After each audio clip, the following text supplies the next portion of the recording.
Bom, se antes o seu pai falava para você desligar o videogame, hoje tem muito pai sentando no sofá e jogando junto. E é sobre isso que a gente vai falar hoje no primeiro episódio de Esse Jogo Não Tem Pause. Como que os jogos têm unido as gerações e trazido cada vez mais conexão entre as famílias. Eu sou Mariana Uchoa, sou cofundadora da Diverse Games e sou uma entusiasta dos games. Sou mãe do Guilherme, um exímio caçador de pokémons. E hoje eu vou conversar com dois pais gamers. Estou conversando com o Felipe Dias. O Felipe é analista de sistemas e é um gamer desde da sua infância, né, Felipe? E hoje ele joga com seu filho, Vinícius, que tem 11 anos. Eu tô conversando também com a Medusa, que também é mãe da Eva e do Cauê. E ela já tá no segmento gamer, né? Produz conteúdo para essa indústria e tem também uma relação dos games com seus filhos, não é isso?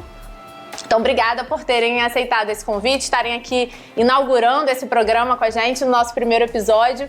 E queria começar perguntando para vocês qual é a primeira lembrança, assim, como é que... primeiro contato de vocês com games, assim. Bom, no meu caso, eu recebi, né, de presente dos meus pais um Odyssey. Aí o pessoal mais velho em casa talvez lembre, mas o videogame é bem antigo, eu aprendi a escrever meu nome lá, Felipe, no Odyssey. E era muito legal, tinha uns joguinhos muito simples, né? Mas que já deram aquela me ajudaram a introduzir, né, no mundo dos eletrônicos e sempre incentivado, né? Mas essa é a minha memória mais antiga. Que legal. É que você falou, eu aprendi a escrever o meu nome. Então, quer dizer, você era muito pequenininho, né, Felipe? Ele tinha um tecladinho. Além do console, né, do joystick para jogar os jogos, tinha um teclado, você podia botar algumas informações e eu botava lá, Felipe. Felipe, eu tô vendo que você tá com uma camisa de jogo, que inclusive a gente já até falou desse jogo lá na Diverse. Conta pra gente aí, por que você tá com a camisa de jogo? Esse aqui é o jogo A Lenda do Herói, é um jogo brasileiro. Ele foi desenvolvido pelos irmãos Castro, os Castro Brothers, tem um canal no YouTube. Eles começaram a fazer uma brincadeira com vídeo, e o vídeo era tão legal, que era um bonequinho que ele cantava as coisas que ele fazia. Então ele ia matando as serpentes, cantando a luta com os vilões, e todo mundo foi pedindo, pô, faz o jogo, de tanto pedirem. Ele fez um crowdfunding, né, e aí reuniu, né, um dinheiro para conseguir fazer o jogo, contratou a Dumativa, e eles fizeram esse jogo que foi muito legal. E assim, isso tem uma conexão muito grande lá em casa, porque meu filho gostou tanto do jogo, um jogo de plataforma, muito bem feito, muito bem construído, é um jogo fluido. E meu filho fez até o aniversário dele, um dos aniversários dele foi o tema de A Lenda do Herói. Legal, então, assim, e é um jogo com pra quem não conhece, com uma trilha muito legal. Então acho que também isso se conecta com a sua família que gosta de música, enfim, tudo a ver. Família também de músicos, então assim, foi realmente um grande achado e recomendo a todos também, que é muito bacana. Legal. E você, Medusa? Meu contato, né, a gente falando de família, que hoje não só sou mãe, mas também sou filha de um gamer, né? Então, meu primeiro contato foi por conta do meu pai ter comprado um Super Nintendo na época. Comprou pro meu irmão, que era deficiente. Então, tipo assim, a ideia de videogame na minha casa já chegou com família, né? Já chegou assim com uma coisa... Primeiro contato, ele jogando com o irmão, com o pai... E jogava muito Mario Kart, Super Mario, que eram as coisas que a gente mais gostava, assim, de jogar, né? E vocês seguem jogando jogos de... Aliás, eu falei qual é o primeiro contato de vocês com videogame. Gente, falar videogame entrega a idade?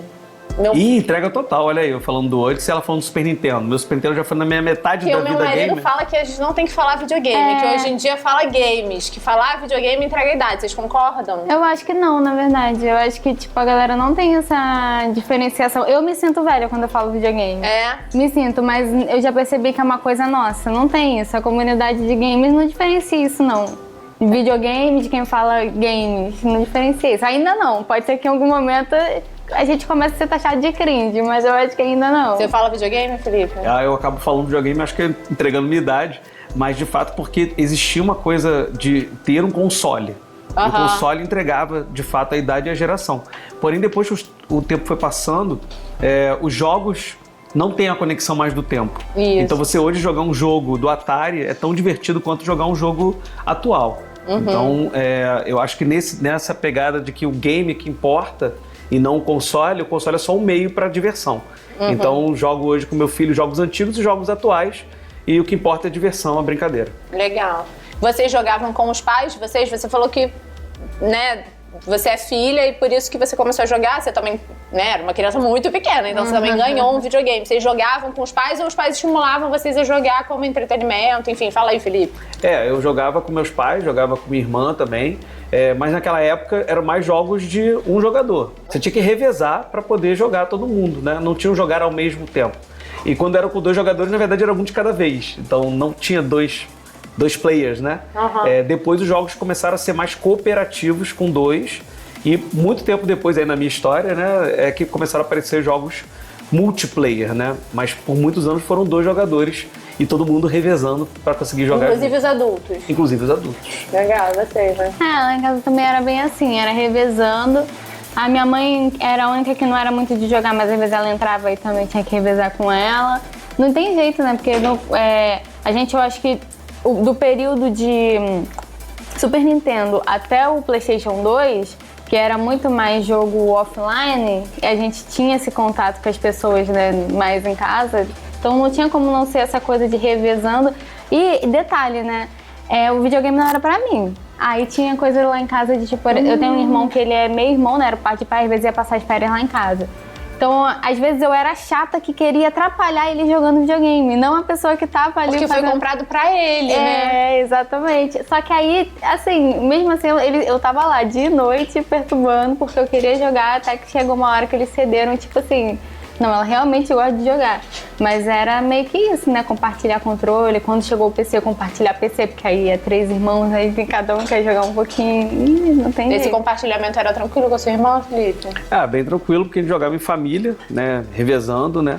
Mas assim, de fato, além da questão da família, tinha também os amigos, né? Eu morava num prédio onde a gente jogava entre os colegas, então acabava que cada um tinha um console. Então era divertido jogar na casa dos amigos, levar, né, os amigos para minha casa pra gente jogar também. Então, crescendo nessa diversidade de jogos e de consoles também era uma experiência bem agradável. E sem, né, esquecer também que era uma época onde a gente alugava jogos também. Então, coisa que hoje em dia não tem mais tanto. Quando tem aluguel é digital. Mas você tinha o caminhar até a locadora, olhar os cartuchos e levar pra casa pra passar um fim de semana com aquele... Saudade disso. Eu vivi isso, tá? Pois Parece que não, mas eu vivi. Mas assim, eu não era pessoa, eu era a filha que ia lá com o papai, né, de mão dada, pra poder ir olhar, ficava horas olhando os cartuchos lá, pra escolher 3 pra levar pra casa pra passar uns dias. Mas eu vivi isso e eu tenho um orgulho de ter vivido isso aí, tá? Porque é relíquia. E hoje em dia ainda tem os aluguéis, né? Mas é outro esquema, na verdade. O aluguel tem mais uma característica de experimentação. Experimentação, perfeito. Você experimenta o jogo, vê se é legal para então comprar. Mas o que era legal da época, que gerava até um friozinho na barriga, era você alugar um jogo. Por exemplo, eu comecei a gostar de jogos de RPG, né? Quando tinha o Mega Drive, Super Nintendo. E aí você não tinha dinheiro para comprar um jogo que nem sequer vendia no Brasil. Então você alugava e você tinha que contar com a sorte que no outro fim de semana teu save ainda estava lá no cartucho. Porque alguém podia ter alugado e apagado todo o teu progresso. Caraca. Então você ainda tinha o desafio de tentar, vou tentar zerar no fim de semana. E aí começava aquela coisa de, você não vai sair do videogame não? Então tinha um conflito ali de você querer avançar para poder usar o máximo possível, né, daquele conteúdo que você alugou por um período pequeno. Legal, é legal ouvir essas histórias, porque embora eu trabalhe com games, assim, eu não sou essa gamer com essa história que vocês têm com os games, né, assim... hoje eu me considero uma gamer, mas eu sou uma gamer de The Sims pra cá e de celular, né, de Candy Crush. Sou uma gamer de Candy Crush e jogos assim. Eu jogava, a minha experiência com games era Mario Kart, enfim, mas sempre no videogame de outra pessoa, tipo dos meus primos, dos meus amigos. Então era uma coisa muito pontual, era muito divertido, mas era uma experiência daquela visita, né? Fui visitar aquela pessoa e tô jogando, é muito legal, mas não era uma coisa que estava presente na minha casa. Então eu nem sabia, pra mim aluguel é alugar filme na locadora, né? Não games, legal saber isso. E como é que foi apresentar os games pro seu filho?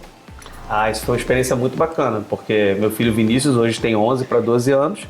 Ele, quando comecei colocando jogos mais clássicos, né? Um Sonic, um Mario, que são jogos que são simples, mas que ainda são muito divertidos. Jogos de plataforma básicos. E eu achei que foi muito interessante porque rapidamente ele pegou o gosto pelos jogos e também rapidamente a gente começou a jogar jogos cooperativos. Então, Mario Kart da vida, jogos que podia jogar 2, né? E ele pegou até um gosto que eu também tenho dos jogos que a gente chama no Brasil de briga de rua. Você andar batendo, né? E aí tem vários jogos nesse tipo de categoria, né? E é o que nos diverte. A gente joga bastante jogos desse tipo de... Legal. Então ele entrou nesse universo gamer apresentado por você. Sim. Legal. Com jogos que você jogava. Sim, depois, com o tempo, naturalmente, ele foi pegando gosto pelos jogos atuais. E aí eu corri atrás de me atualizar também para poder continuar jogando com ele. Legal. E você, Medusa, você que apresentou ou não? Como é que foi isso? Não. O meu filho, né, começou com ele tendo acesso sozinho no Play Store, aí ele ia pesquisar, ele não sabia escrever, aí ele ia lá na Play Store, aí ele botava no microfone e botava jogos online, aí ele falava, né, pra poder pesquisar, e aí começou a baixar os jogos que ele queria. Mas, assim, no dia a dia, pra ele, acho que realmente ele se entender como um gamer, como alguém que gosta de jogar, eu acho que tem muita influência minha e eu brinco com ele que eu falo que eu dou aula todo dia pro meu filho, né? A minha filha, ela não é tão assim dos games, eu tô nem... Porque ela é mais... Sabe qual que é o lance da minha filha? Jogo de tabuleiro. Ela não tem essa coisa com o jogo digital, assim, tão... Sabe? Mas a gente joga Jenga, joga Uno, joga tudo que é jogo de tabuleiro que você imaginar aqui. Ela não joga Uno no eletrônico? Meu filho joga, ele joga Uno no tablet. Foi o primeiro jogo que ele jogou em contato com outras pessoas, né? Com outras crianças, enfim. Uno tem várias... Isso é interessante, é um jogo que tem várias proteções, assim, no jogo, então você consegue garantir ali, né, essa segurança. E foi o primeiro jogo que ele jogou com outras pessoas, assim. Isso era super interessante, porque ele voltava muito animado. Legal. Tipo assim, eu joguei com uma pessoa e ela quis jogar comigo de novo, né? Então, também eu acho que rompe com essa ideia de não socialização, né? Como se o jogo fosse uma coisa... exatamente para deixar as pessoas mais retraídas e tudo mais, mas hoje é uma via de socialização contemporânea, né? Assim, acho que os psicólogos falam que é uma nova forma de socialização, né? Exatamente. Não é na dissocialização que a galera falava muito sobre isso. Acho que até é uma coisa que está sendo destruída, né? Essa fala. Mas fala muito que é uma nova socialização. Mas minha filha, ela não é muito de ir pro... A minha filha, ela gosta mesmo do contato com as pessoas, da brincadeira ali no ao vivo ainda. Legal. Ela é muito dessa vibe. Tanto que eu não preciso ter tanto controle de tela com ela. Eu preciso ter mais com o meu filho mais velho. Mas é meio que assim, eu falo por ele que todo dia eu dou aula, né? Tem até um vídeo aí que eu fiz com eles aí que o Cauê um dia queria me ensinar uma habilidade de um personagem. Aí eu fico zoando ele, pô, tu tá querendo me ensinar, cara. Tipo assim, eu já sei disso aí há muito tempo. Então eu brinco com ele que eu dou aula pra ele, todo dia de videogame. Legal. Isso, você falou isso e pensei até numa coisa que eu queria perguntar pra vocês, ia perguntar mais na frente, mas eu vou perguntar agora. O que vocês percebem de habilidades, assim, que... ou vocês mesmo, assim, como adultos, né, gamers que jogam dentro desse ambiente mais nerd, geek, enfim, desenvolveram a partir desse contato e que vocês percebem também nos filhos de vocês, assim, o quanto que os games desenvolveram soft skills, habilidades emocionais, enfim, queria ouvir um pouco disso. Eu tenho assim, vários exemplos para dar, mas eu queria dar um bem diferente, que é ensinar, quando eu queria ensinar meu filho a percorrer caminhos na cidade. Saber chegar da escola para casa, da casa para a escola, da casa para casa da avó, e saber se localizar, né, no seu bairro, né? E aí eu comecei a colocar jogos de mapa. Que legal. Jogos de mapa, porque isso trazia, né, a necessidade de se colocar no local e saber voltar, saber ir, saber onde está percorrendo. Então, aí eu coloquei um jogo até bem antigo, que era o Phantasy Star, que na minha época era do Master System. E esse jogo é muito voltado para dungeons, né? Você percorrer labirintos e se você errar o caminho, você vai se dar mal. Então, tinha ali um mapinha ajudando, mas era em primeira pessoa, então você tinha uma percepção bem humana do caminho que você está percorrendo. Claro que o jogo em si era divertido também, mas no fundo ele estava aprendendo rotas, caminhos e se localizar no mapa.